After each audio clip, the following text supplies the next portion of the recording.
And today, many music lovers carry iPods and buy music through downloads. But even if you were born in the digital age, you might come to favor old school tunes. We'll show you how vinyl records are making a bit of a comeback.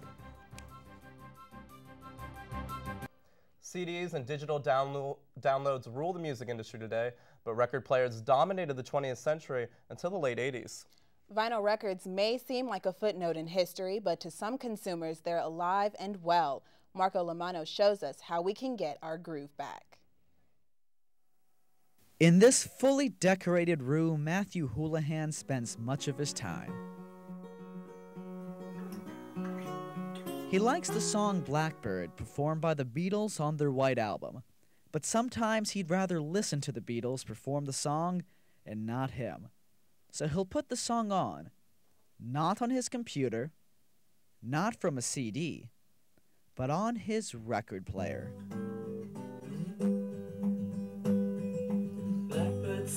He knows his generation didn't grow up with vinyl, but he likes it anyway. What attracts me to vinyl is the actual, there's an actual sound. Once you've listened to it enough, I think it sounds better. You know, I mean, I can play I can play a CD of the same thing I just played on vinyl, and it sounds good, but it doesn't sound as warm, you know. He started collecting vinyl about 2 years ago. Since then, he's amassed a collection of over 200 vinyl records, dating back from the 40s,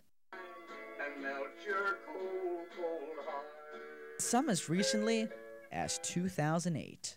What's cool is a lot of bands these days, they're enthusiasts of vinyl too, so they'll put their stuff out on vinyl, Radiohead being one of them. This is their latest album from 2008.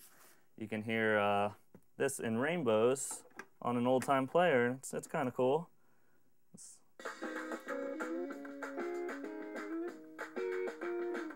Although a big vinyl lover, he knows records have their downsides.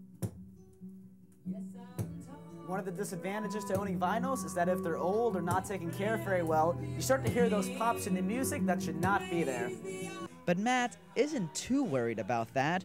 Neither are some vinyl enthusiasts working at Here Again in downtown Gainesville.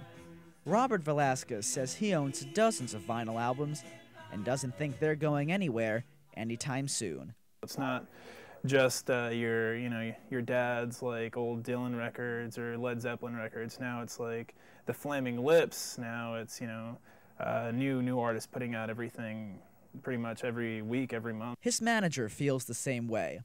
Andrew Scher has owned the music store for 4 years. A vinyl lover himself, he says many companies are now allowing customers to download the songs off the albums they purchase. So you're really getting 2 copies of the album when you buy the LP. He's confident vinyl is making a comeback, but even if not, he still thinks it's the best musical sound you can get right now. And as for Matt, he may not be able to tell you exactly why the sound of a record is better than a CD or digital download, but he insists he knows. Marco Lamano, WUFT News. Nielsen SoundScan reports CD sales are dropping 20% a year, while vinyl sales are once again doubling year to year. They now top 2 million and appear to be carving out a high-end corner of the marketplace. It's still a tiny corner, only 1% of the total album sales, but with it growing, the music industry and music stores are taking notice, as well as record player manufacturers. Now here to spin some groovy Hollywood news for you is WUFT's Jaleesa Joseph.